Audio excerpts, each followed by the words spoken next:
نحمده ونصلي على رسوله الكريم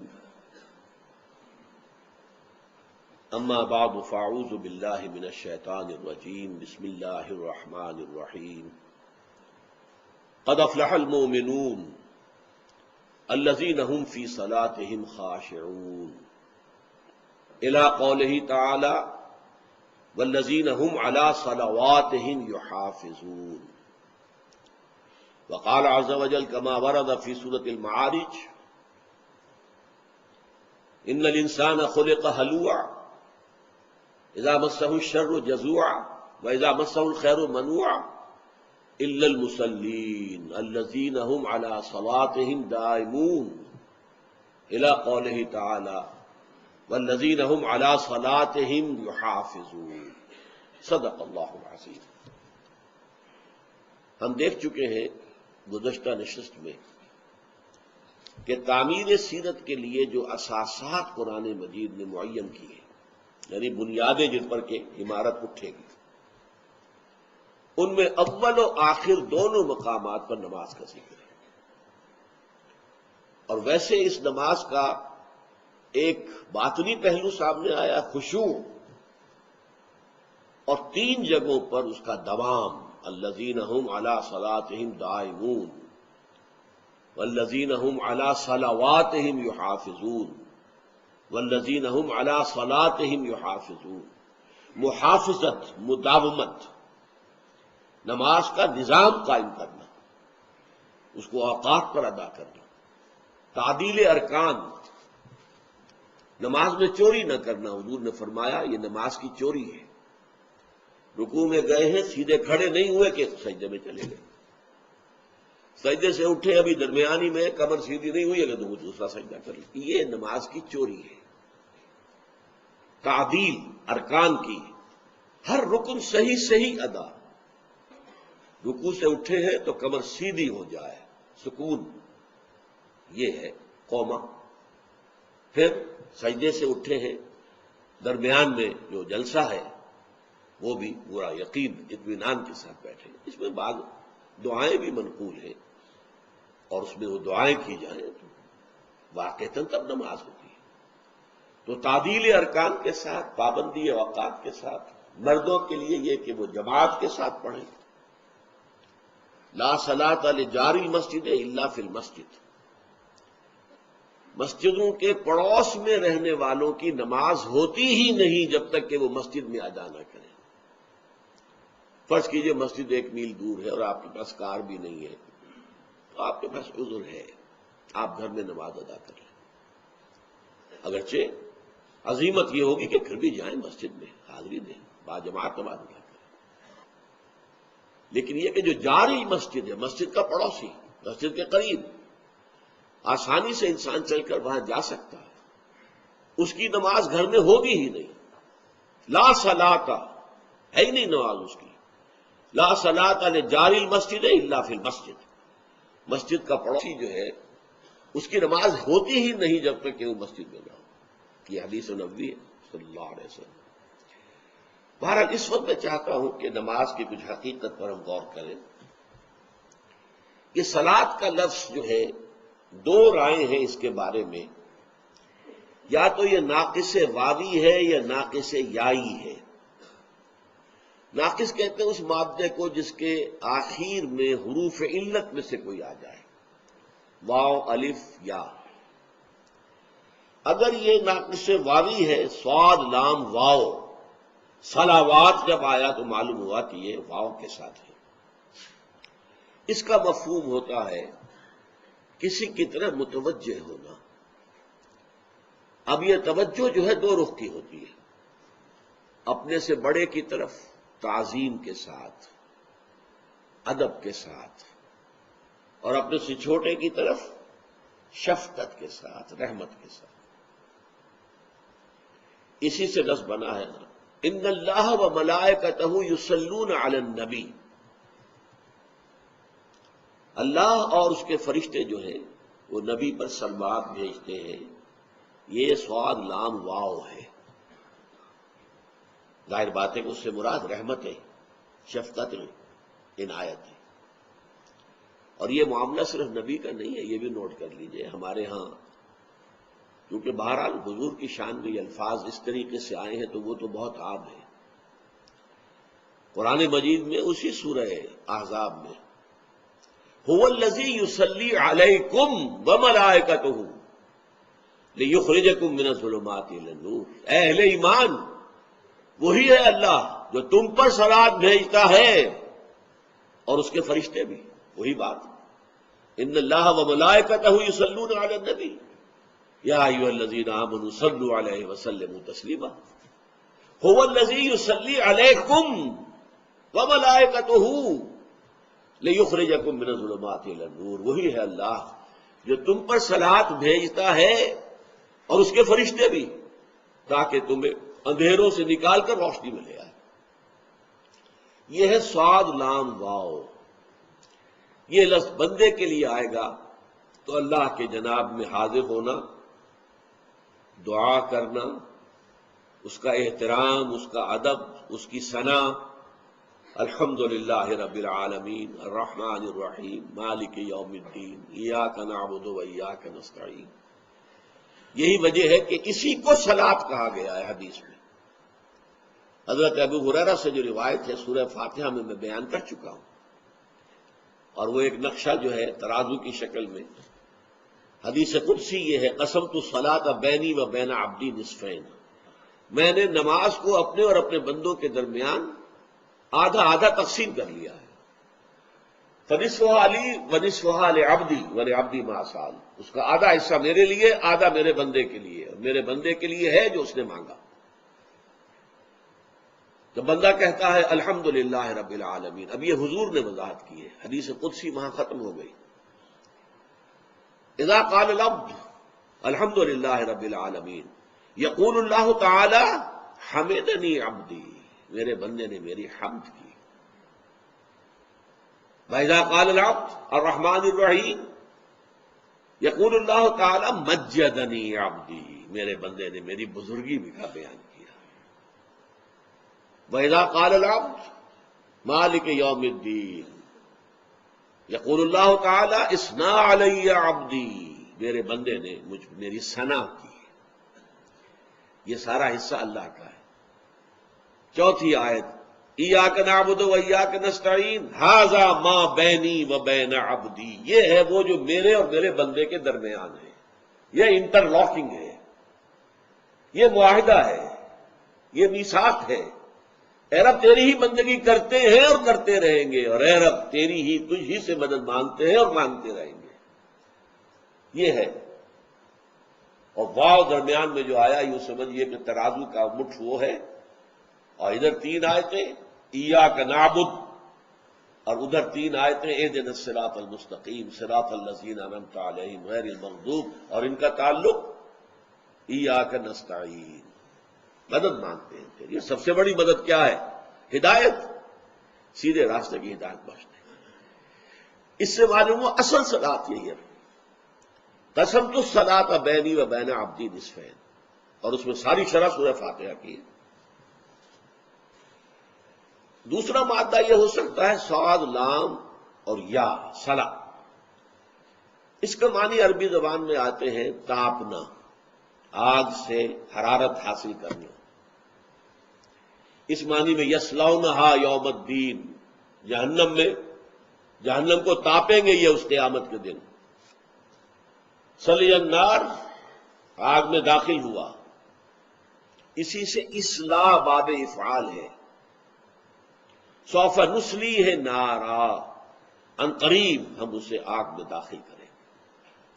اب ان دونوں کے اعتبار سے جو مفہوم بنتا ہے وہ یہ ہے کہ صلاۃ کا اصل مفہوم اللہ سے ہم کلام ہونا، اللہ سے دعا کرنا، اللہ سے مخاطب ہونا، اللہ سے استغفار، اللہ کے سامنے توبہ کرنا، یہ ہے صلاۃ کا اصل مفہوم۔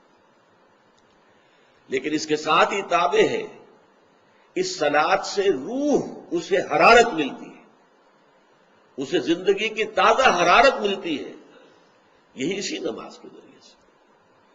یہ جو ہماری عدم توجہی کی وجہ سے جو افسردہ اور سمجھیے نیم بے ہوش ہوتی ہے، وہ صلات سے حرارت حاصل کرتی ہے، حیات نو کی حرارت اسے میسر آتی ہے۔ تو صلات، دعا، اب اس دعا کے لیے علامہ اقبال کا جو ایک چیپٹر ہے reconstruction of religious thought in Islam میں، meaning of prayer in Islam, وہ کیا ہے؟ انہوں نے کہا ہے ایک ہے انائے کبیر۔ اس انائے کبیر کا جو نقشہ سورہ طٰہٰ میں آیا ہے ویسا مجھے قرآن مجید میں کسی اور جگہ نظر نہیں آیا۔ اننی انا اللہ لا الہ الا انا فاعبدنی واقم الصلاۃ لذکری۔ یہ پہلی وحی ہے جو حضرت موسیٰ پر ہوئی ہے کوہ طور میں، بلکہ کلام ہے من ورائے حجاب، پردے کے اوٹ سے۔ اننی انا اللہ لا الہ الا انا، یہ انانیت کبریٰ ہے۔ انا، اقبال سے کہتا ہے انائے کبیر، انا اللہ۔ اور ایک چھوٹی سی انا ہمارے اندر ہے، سیلف ہے، اس کا بھی تعلق اللہ کی ذات کے ساتھ، وہ امر ربی ہے۔ وہ انا جو میرے اندر ہے، وہ روح، وہ خودی، جب یہ انائے صغیر انائے کبیر کے روبرو ہوتی ہے، روبرو ہونا، ہم کلام ہونا۔ اسی لیے نماز کا آغاز کس سے ہوتا ہے؟ انی وجہت وجہی للذی فطر السماوات والارض حنیفا وما انا من المشرکین۔ میں نے اپنا رخ کر لیا ہے، اپنا چہرے کا رخ کر لیا ہے اس ہستی کی طرف جس نے آسمان و زمین کو پیدا کیا، بالکل یکسو ہو کر، پورے عالم سے کٹ کر میں نے اپنی توجہ مرکوز کر دی۔ کاش کہ یہ کیفیت ہمیں حاصل ہو جائے۔ انی وجہت وجہی للذی فطر السماوات والارض حنیفا وما انا من المشرکین، اور میں ہرگز شرک کرنے والا نہیں۔ اس کے بعد آپ کی ہم کلامی شروع ہوتی ہے، وہ میں آپ کے سامنے مثال پیش کر چکا ہوں۔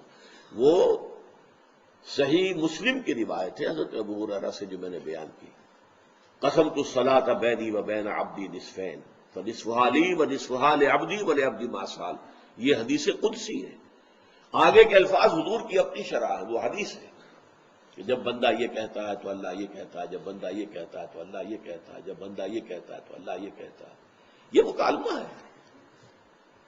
دل کی آنکھ اور دل کے کان کھلے ہوں تو پھر نماز یہ ہے۔ بصورت دیگر بھی نماز کی بہت بڑی اہمیت ہے۔ اصل تو یہ ہے، انڈیویجول لیول پر تو نماز یہ ہے، روح صلاۃ۔ لیکن جیسے یہ کہ یہ ہمارے سوشل جو کنسٹرکشن ہے مسلمان معاشرے کی، اس کا مین پیوٹ ہے یہ نماز۔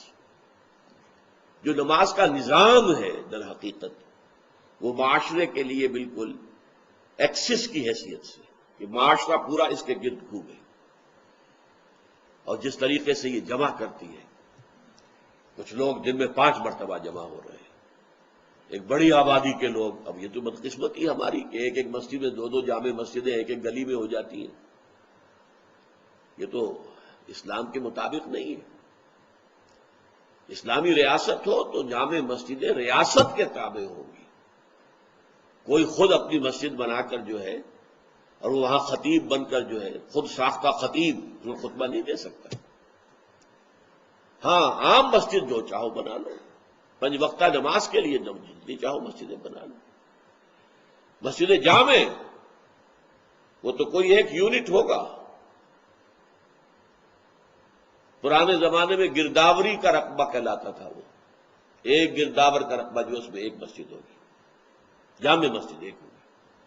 اب آپ یونین کمیٹی کہہ لیں، جو بھی کہہ لیں، اس کا ایک نظام، اور خطیب حکومت کا، یہ ایک نظام تھا۔ اسلامی ریاست کے نظام کا ایک بہت بڑا حصہ جو ہے وہ یہ نماز ہے۔ پھر یہ کہ عیدین کی نماز ہے، چھوٹے شہر ہوں تو وہاں ایک نماز عید کی ہوتی ہے، ہر جگہ پر لوگ وہیں پہ جمع ہو جاتے ہیں، اگرچہ فرقے وارانہ بنیاد کے اوپر وہاں پر بھی کئی عیدیں ہوتی ہیں۔ یہ عید جو ہے بریلویوں کی ہو رہی ہے، یہ دیوبندیوں کی ہو رہی ہے، اور یہ وہابیوں کی اہل حدیث کی ہو رہی ہے۔ لیکن یہ نظام جو ہے، میں نے عرض کیا کہ اس میں پہلے ہم نے یہ دیکھا کہ خاشعون کا لفظ تو ایک دفعہ آیا، یحافظون دونوں مرتبہ اختتام پر یحافظون، محافظت صلاۃ، اور دائمون یہ سورہ معارج کے اندر شروع میں بھی آیا۔ گویا کہ تین حصے جو ہیں وہ اس نماز کی اقامت، اس کا نظام، اس کا نظام الاوقات، یہ سارا جو ہے در حقیقت مسلمان معاشرے کی آرگنائزیشن کے لیے بنیادی اینٹ ہے۔ قد افلح المؤمنون الذین هم فی صلاتهم خاشعون والذین هم عن اللغو معرضون۔ دوسری شرط، وہ لوگ کہ جو لغو سے اعراض کرنے والے ہیں۔ دیکھیے، گناہ سے اعراض کا لفظ نہیں کہا گیا یہاں تو چونکہ ایک بندہ مومن کی سیرت کی تعمیر کا نقشہ لایا جا رہا ہے۔ ایمان کے ساتھ معصیت تو گئی، ایمان آیا معصیت گئی، ایمان آیا گناہ گیا، لہذا اس کی ضرورت نہیں ہے۔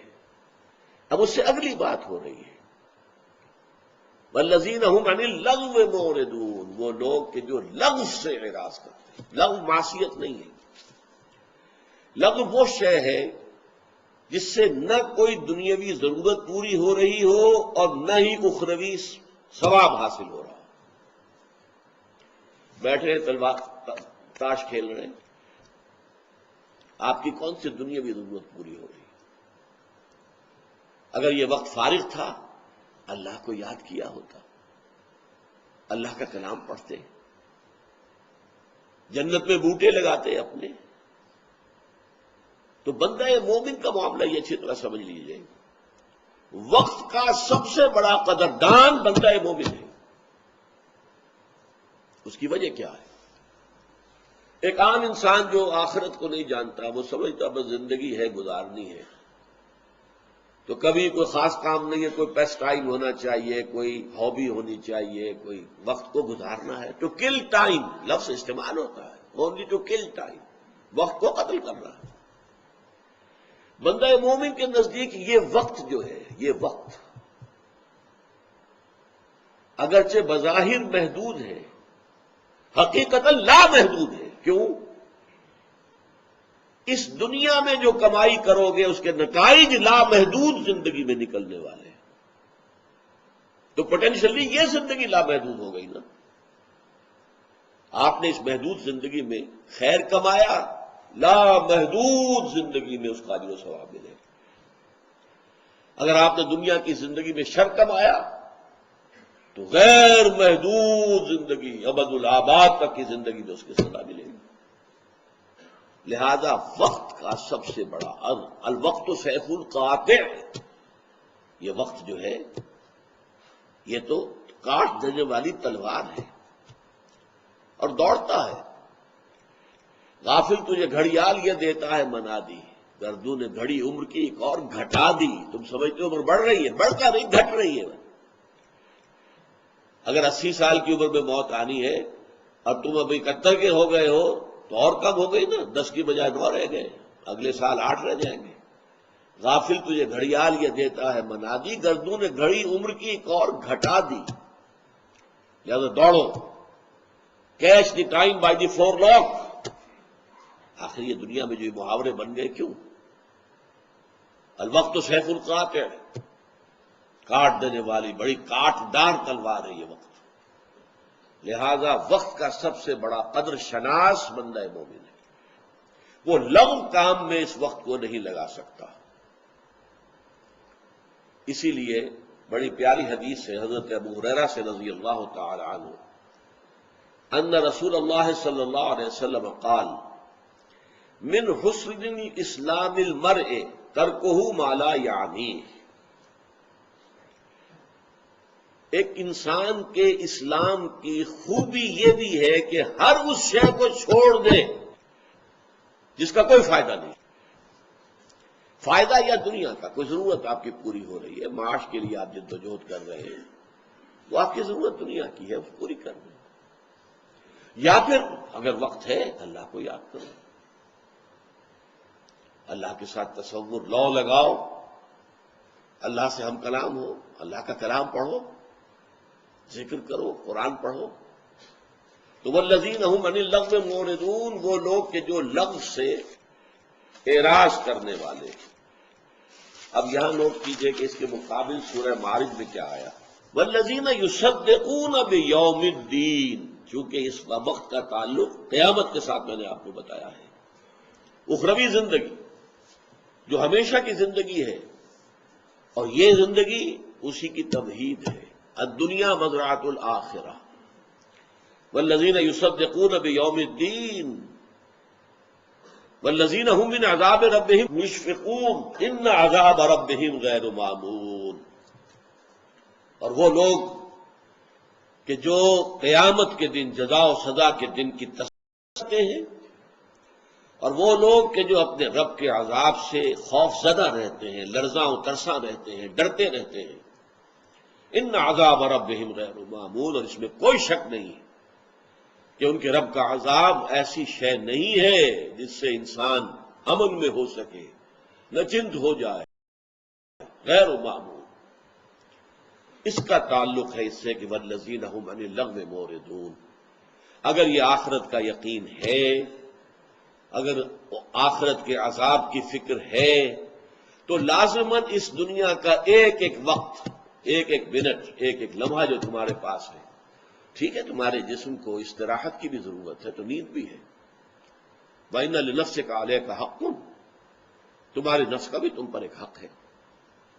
وہ حقوق ادا کرنے میں جو وقت صرف ہو رہا ہے وہ ٹھیک ہے، لیکن یہ کہ یہ جس کو ہم کہتے ہیں خام خواہ کے پیس ٹائم، وقت گزارنا، کلنگ دی ٹائم، یہ چیز جو ہے یہ اسلام اور ایمان کے ساتھ اور بندہ مومن کی شخصیت کی تعمیر کے پروگرام کے ساتھ کوئی مناسبت نہیں۔ والذین هم بالزکوٰۃ فاعلون، اور وہ لوگ کہ جو زکوٰۃ پر مسلسل عمل پیرا رہتے ہیں۔ یہاں یہ نوٹ کیجئے،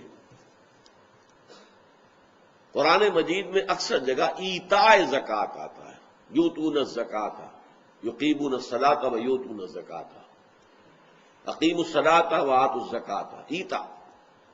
یہ واحد مقام ہے جہاں پر فاعلون کہا گیا، للزکوٰۃ فاعلون، اور وہ لوگ کہ جو زکوٰۃ پر ہر دم کاربند رہتے ہیں۔ یہ چونکہ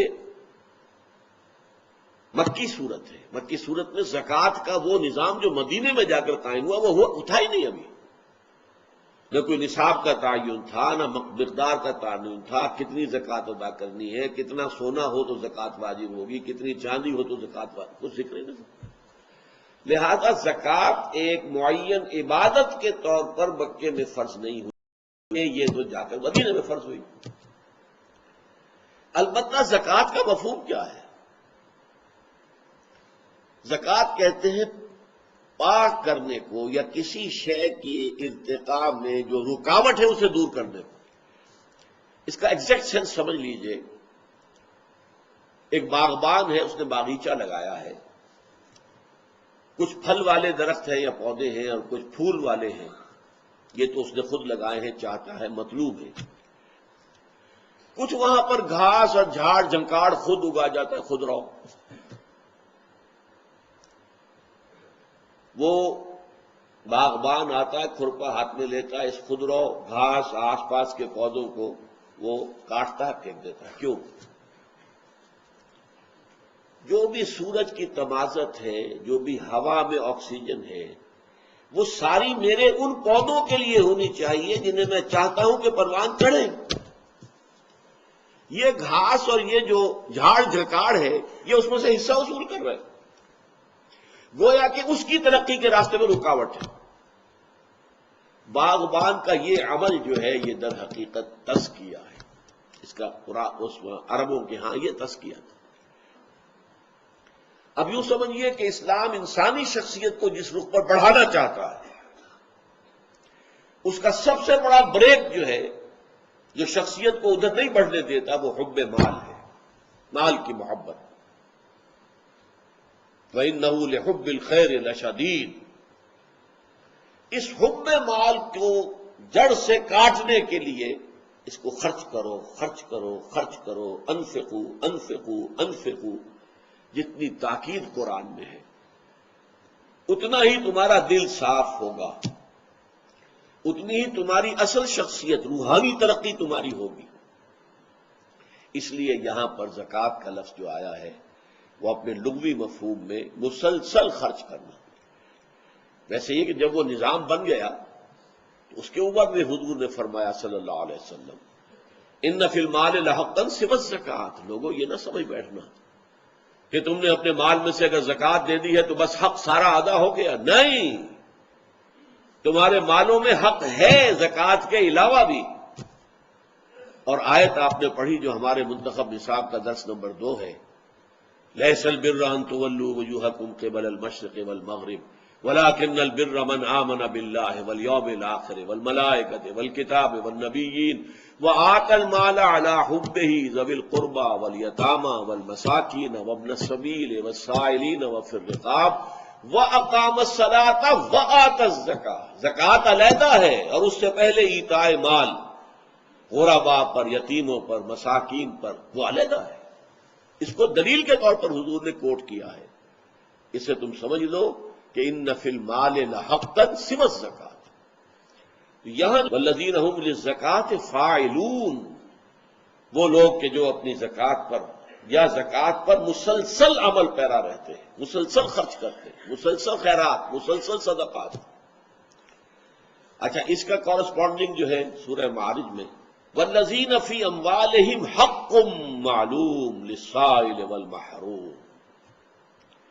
اور وہ لوگ کہ جن کے مالوں میں حق ہے، مانگنے والے کا بھی اور محروم کا بھی۔ یہ 2 کیٹیگریز ہو گئی، ایک وہ ہے جیسے کہ سورہ حج میں قانع والمعتر،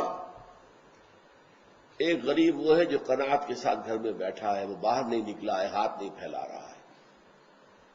ایک وہ ہے کہ جو بے چین ہو گیا ہے، باہر نکل آیا ہے، ہاتھ پھیلا رہا ہے، مانگ رہا ہے، قانع والمعتر۔ اسی طرح للسائل والمحروم، مانگنے والا اس کے لیے بھی حق ہے، والمحروم، اور خود تلاش کرو کون ہے، ہیو ناٹس کون کون ہیں، کہاں ہیں، میرے پڑوس میں ہیں، کہاں ہیں، ان کے لیے اپنا مال دینا۔ اور جس کے ضمن میں سورہ بقرہ میں آیا ہے کہ پوچھا گیا کتنا خرچ کریں، ماذا ينفقون قل العفو، کہہ دیجئے جو بھی تمہاری ضرورت سے زیادہ خرچ کرو۔ اور یہ بات نوٹ کر لیجئے، یہ لیول ہے جس پر حضور نے زندگی گزاری، اور صحابہ سب نہیں، لیکن صحابہ کی ایک جماعت ہے جنہیں فقراء صحابہ کہا جاتا ہے، انہوں نے زندگی گزاری، اپنے پاس کچھ نہیں رکھا۔ لہذا میں کہا کرتا ہوں، آپ بھی حیران ہوں گے، حضور نے کبھی زکوٰۃ ادا نہیں کی، اسلام کا رکن ہے، حضور کی زندگی میں اس کی نوبت نہیں آئی۔ کچھ رکھیں اپنے پاس تو بچائیں، کچھ جمع ہو تو زکوٰۃ ہو نا، کبھی کچھ نہیں رکھا۔ قل العفو، یہ اس کی انتہا ہے۔ اس حوالے سے تعمیر سیرت کے پروگرام میں اس کا بھی بہت اہم دخل ہے۔ مال کو ریٹین کرنا، مال کو جمع کرنا، الذی جمع مالا وعددہ یحسب ان مالہ اخلدہ کلا لینبذن فی الحطمہ وما ادراک ما الحطمہ نار اللہ الموقدہ التی تطلع علی الافئدہ انہا علیہم مؤصدہ فی عمد ممددہ۔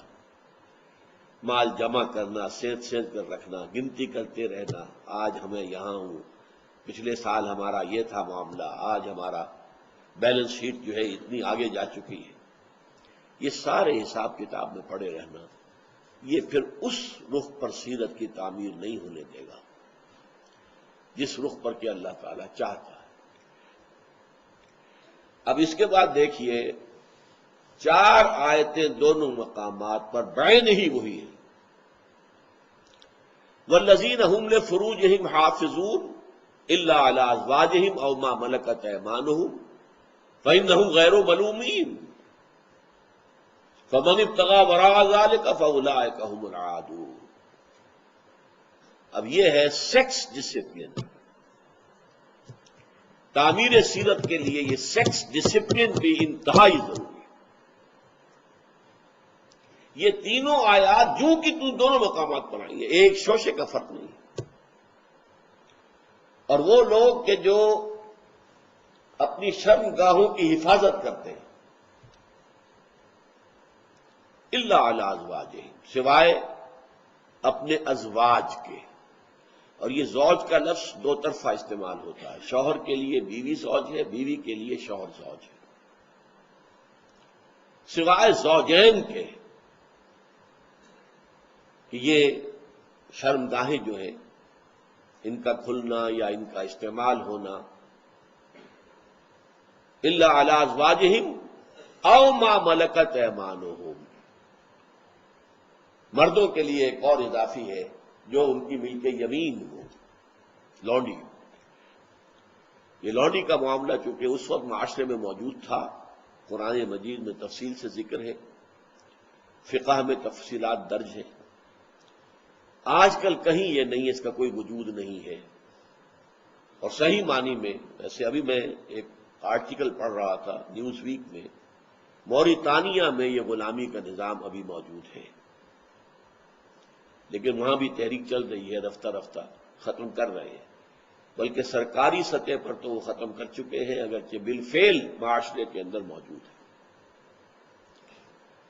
لیکن فی الواقع اس وقت دنیا میں کہیں یہ نظام نہیں ہے۔ البتہ ہو سکتا ہے کہ پھر کبھی اس کو انووک کرنے کی ضرورت پیش آئے۔ وہ کیا ہے؟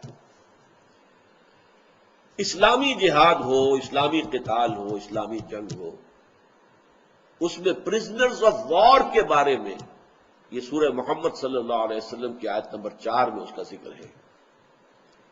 کیا کیا جائے؟ فرض کیجئے کہ تبادلہ بھی مناسب نہیں ہے، ابھی جنگ جاری ہے، ابھی معاملہ ختم نہیں ہوا ہے، وار ایک لمبی شے ہوتی ہے اور بیٹلز ایک اس کے مارکے ہوتے ہیں، بیٹل میں آپ کے ہاتھ میں کچھ آ گئے ہیں، وار تو جاری ہے مسلسل، اگر انہیں چھوڑ دیتے ہیں تو کفر کی تقویت کا سامان، وہ پھر جائیں گے، پھر لڑیں گے۔ اسی لیے غزوہ بدر کے بعد حضرت عمر کی رائے یہ تھی کہ جتنے قیدی ہیں ان کو قتل کیا جائے تاکہ کفر کی کمر ٹوٹ جائے، ورنہ یہ دوبارہ جائیں گے، دوبارہ حملہ آور ہوں گے۔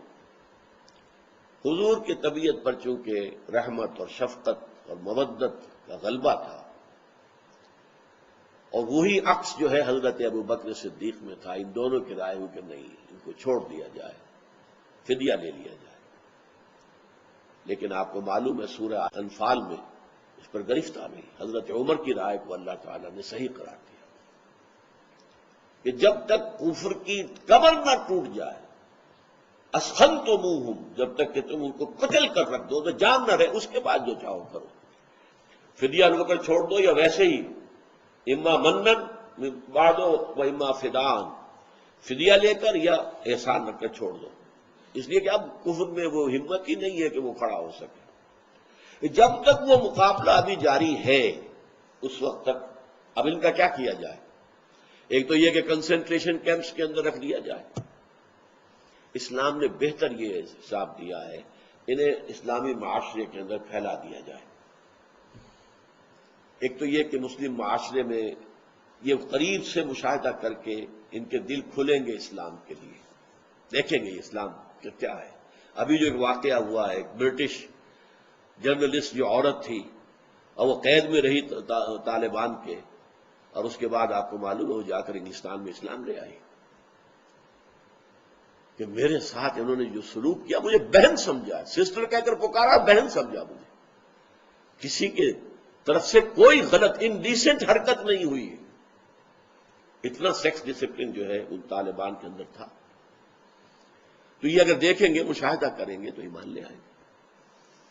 تو بجائے اس کے کہ بوجھ پڑے معاشرے کے اوپر، اب آپ اتنے لوگوں کو کھلا رہے ہیں، کھلانا تو پڑے گا، جیل کے اندر اپنے ڈالا ہے تو کنسنٹریشن کیمپ میں کھلائیں گے، ان کو تقسیم کر دیا جائے، پھر ان کے حسن سلوک کی بات کی جائے، یہ بھی کہا جائے جو کھاؤ وہ انہیں کھلاؤ، جو پہنتے ہو وہ پہناؤ، اور کوئی مشقت طلب کام ہو تو ان کے ساتھ خود بھی مل کر کام کرو۔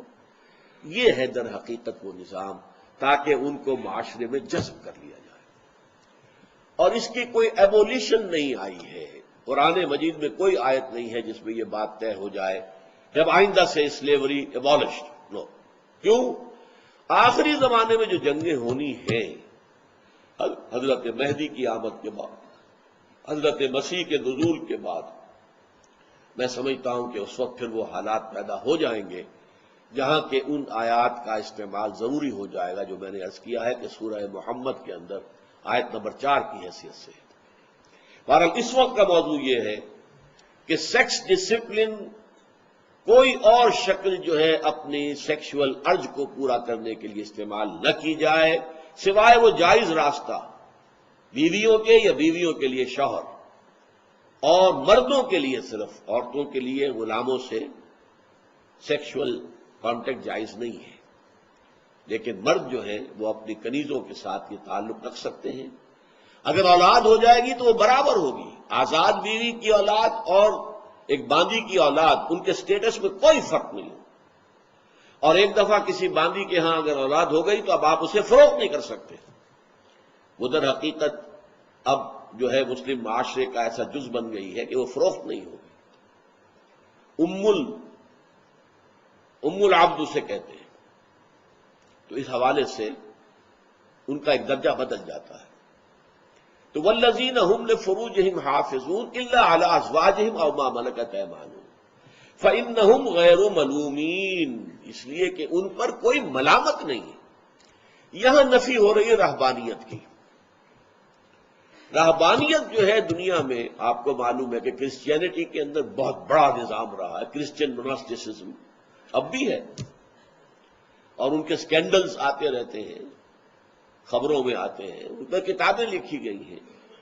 ہسٹری آف کرسچین موناسٹسزم کے اوپر کتابیں لکھی گئی کہ کہنے کو راہب ہیں، غیر شادی شدہ ہیں، مرد بھی اور عورتیں بھی، لیکن ان خانقاہوں کے تہخانوں کے اندر حرامی بچوں کے قبرستان بن جاتے ہیں. اس لیے کہ فطرت کے خلاف بات. لیکن یہ کہ ان کا فلسفہ یہی ہے کہ جو شخص شادی کرتا ہے اور اپنی جنسی خواہش پوری کرتا ہے وہ پھر ایک گھٹیا درجے کا شہری ہے، گھٹیا درجے کا کرسچن ہے. اصل کرسچن وہ ہے کہ جو شادی نہیں کرتا. اونچا ان کا درجہ ہے. یہی ہندوؤں کے سنیاسی. سنیاسی کون ہوتے ہیں؟ یہی بدھ مت میں ہے بھکشو. وہ شادی نہیں کریں گے. قرآن نے بات کی ہے کہ جو فطرت کی بات ہے کہ یہ فطرت کا تقاضا ہے. جیسا پیٹ کھانے کو مانگتا ہے ایسے ہی تمہاری جنسی تقاضا ہے. اللہ نے کھانے کی چیزوں میں بھی حرام مقرر کر دیا، مت کھاؤ یہ، باقی میں سے حلال میں سے کھاؤ. قل من حرم زینت اللہ التی اخرج لعبادہ والطیبات من الرزق. کس نے حرام کیا؟ اسی طریقے سے یہ طبی تقاضا انسان کے اندر جو ہے اس کو بھی پورا کرنے کے لیے شادی کا راستہ کھول دیا ہے. مردوں کے لیے 4 تک مثنا و ثلاثہ و رباع راستہ کھول دیا. لہذا انہم غیر ملومین، اس میں کوئی ملامت والی بات نہیں. فمن ابتغى وراء ذلك فاولئک هم العادون. اور جو بھی کوئی چاہے گا اس کے سوا تو وہی ہے کہ جو حد سے گزرنے والے ہیں. ان 2 صورتوں کے علاوہ جو بھی ہے وہ شریعت کی روح سے جائز نہیں ہے. اگرچہ جواز کے درجے جو ہے وہ ذرا مختلف ہو سکتے ہیں، شناعت اور برائی کے درجے. اب زنا ہے وہ سب سے بڑا معاملہ ہے، لیکن یہ سوڈمی جو ہے وہ اس سے کم تر شے ہے. اس لیے کہ زنا میں تو نسل کا معاملہ بھی جو ہے وہ مشکوک ہوتا ہے. دوسرا طرف جو ہے یہ عمل قوم لوط جو ہے اس میں وہ معاملہ نہیں ہے. پھر ایک استمناء بالید ہے، ہاتھ سے اپنی وہ خواہش پوری کر لینا. اس کے بارے میں جواز کا بھی فتویٰ ہے کہ اگر کوئی شخص نکاح کی صلاحیت نہیں رکھتا، ایسے نہیں ہے، وہ مہر نہیں دے سکتا، اور ساتھ ہی یہ کہ اپنی شہوت کے اوپر پوری طرح قابو نہیں پا سکتا، وہ نہیں رک سکتا، تو اگر اس حد تک استمناء بالید جسے کہتے ہیں اگر پورا کر لے تو اس پر ملامت نہیں ہوگی. لیکن یہ کہ پسندیدہ نہیں ہے. اسی طرح کہا گیا ہے کہ لونڈیوں کے ساتھ نکاح نہ کرو، کوشش کرو، اور زیادہ اگر زور ہے شہوت کا تو روزے رکھا کرو تاکہ وہ شہوت کا زور ٹوٹ جائے. لیکن جو نہ کر سکے وہ لونڈیوں سے نکاح کر لے، اس کی اجازت بھی دے دی گئی. تو اس طریقے سے جیسے کہ شریعت میں ہوتا ہے کہ ایک شے فرض ہے، پھر واجب ہے، پھر مسنون ہے، پھر مندوب ہے، مباح ہے، یہ اتنے درجے ہیں۔ اسی طریقے سے حرام ہے، اور پھر مکروہ ہے، تحریمی ہے، پھر مکروہ ہے، تنزیہی ہے، یہ درجے ہیں۔ لیکن بہرحال پسندیدہ نہیں ہے۔ صحیح معاملہ، پسندیدہ معاملہ صرف یہ ہے والذین هم لفروجہم حافظون الا علی ازواجہم او ما ملکت ایمانہم فانہم غیر ملومین فمن ابتغى وراء ذلك فاولئک هم العادون۔ جو اس سے زیادہ کچھ چاہیں گے تو وہ بہرحال حد سے گزرنے والے ہیں، وہ حدود سے باہر تجاوز کر رہے ہیں۔ تجاوز کے اندر کتنا تجاوز ہے، کس حد تک ہے، یہ اس کا معاملہ علیحدہ ہے، تجاوز ہے۔ والذین هم لاماناتہم وعہدہم راعون، اور وہ لوگ جو اپنی امانتوں اور عہد کی پوری پوری پاسداری کرتے ہیں۔ یہ آیت بھی جوں کی تو ہے دونوں مقامات پر، سورہ مومنون میں بھی اور سورہ معارج میں بھی۔ تو یہ چار آیتیں میں نے عرض کیا تھا کہ جو کہ تو ہے، اپنی امانتوں کا لحاظ کرنا، اپنے عہد کو پورا کرنا۔ اور یہ دو چیزیں جو ایڈ کی گئی ہیں، تو ایک حدیث نبوی جو ہے اس کے اندر بڑی خوبصورت سی تذکرہ موجود ہے۔ یہ حضرت انس بن مالک سے روایت ہے رضی اللہ تعالی عنہ، جو 10 برس حضور کے خادم خاص رہے۔ وہ فرماتے ہیں قلما خطبنا رسول اللہ صلی اللہ علیہ وسلم الا قال، کبھی شاذ ہی ایسا ہوا ہوگا کہ حضور نے ہمیں خطبہ دیا ہو اور یہ الفاظ نہ کہے ہو، لا ایمان لمن لا امانت لہ ولا دین لمن لا عہد لہ۔ جس شخص نے امانت داری کا وصف نہیں، اس کا کوئی ایمان نہیں۔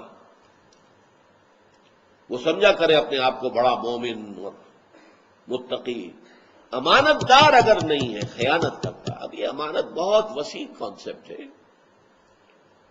المستشار و مؤتمن، جس سے مشورہ کیا جاتا ہے، وہ بھی ایک طرح سے امانت رکھوائی جاتی ہے۔ صحیح مشورہ اپنی ثوابدید کے مطابق دینا لازم ہے۔ انما المجالس بالامانات، مجلسیں ہیں تو ان کے اندر امانت ہے۔ آپ نے ایک مجلس میں ایک بات سنی تھی، جا کر اسی طریقے سے دوسری جگہ بیان کر دی، یہ ٹھیک نہیں ہے۔ سوچ سمجھ کر انسان کو بات کرنی چاہیے۔ پھر یہ عہدے ہیں، سرکاری عہدے ہیں، اختیارات ہیں، یہ سب امانتیں ہیں۔ اب یہ ووٹ ہے، بہت بڑی امانت ہے آج کے دور میں۔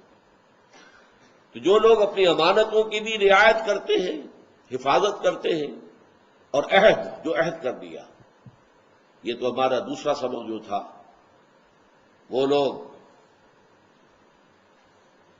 جو کہ اپنے عہد کو پورا کرتے ہیں، جبکہ والموفون بعہدہم اذا عاہدوا، جب معاہدہ ہو جائے تو پورا کرنے والے۔ اب اس کا اختتام جو ہو رہا ہے سورہ مومنون میں، اولئک ھم الوارثون، یہ لوگ ہوں گے وارث کس چیز کے؟ الذین یرثون الفردوس، جو جنت الفردوس کے وارث ہوں گے، ہم فیہا خالدون، اور اس میں ہمیشہ ہمیش رہیں گے۔ اور سورہ معارج صرف ایک جملے میں، اولئک فی جنات مکرمون، یہ وہ لوگ ہوں گے کہ جو جنتوں کے اندر جن کو اعزاز جن کا کیا جائے گا۔ اور ان دونوں سے پہلے دونوں جگہوں پر والذین هم علی صلواتہم یحافظون اور والذین هم علی صلاتہم یحافظون، صرف اتنا فرق ہے۔ وہ لوگ جو اپنی نمازوں کی محافظت کرتے ہیں، وہ لوگ جو اپنی نماز کی محافظت کرتے ہیں۔